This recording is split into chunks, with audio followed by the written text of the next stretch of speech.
Hello सांग मैंने आज आमर दहीबरा रेसिपी बना होता आम दहीबरा खावाई कि एबे बसीचु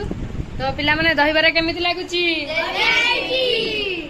हेलो हाय नमस्कार जय जगन्नाथ सांग मैंने तो आमर दहीबरार जर्नी केमिति थिला शुणतु आम परी केउ मैंने एमती प्लानिंग करके हठात दहीबरा नुहे तो फीस्ट करती तो कमेंट रे आसी जनइबे तो किछि जण कमेंट देथिले आसिकी दहीबरा बनैबा पय तो आमे जाइतलु नालबार के गाधैया पय सेठु हमर प्लानिंग पिला माने कहले कि चलो कोन गोटे फीस्ट करबा तो फीस्ट करबा अरे आमर दहीबरा कथा उठेला तापर आमे सब पैसा पकेकी दहीबरा पाई कि जमिति कि बिरी सुजी सब जिनस किन आनिलु प्राय तो आमे घर जमिति कि दही पंचफुटण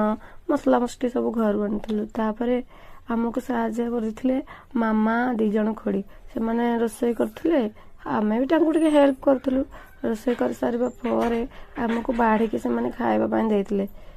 तो बाढ़ी की खाइबा पाई देथिले आमे खाइथिलु ता आपण माने एमिति आगु को हमको भल पाइबा दियंतु हमको सपोर्ट करंतु आपण माने भल पाइबा सपोर्ट देले आमे आपण मन को भल पाइबा देखि के एमिति आगु को आहुर वीडियो आनि रहउची। नमस्कार।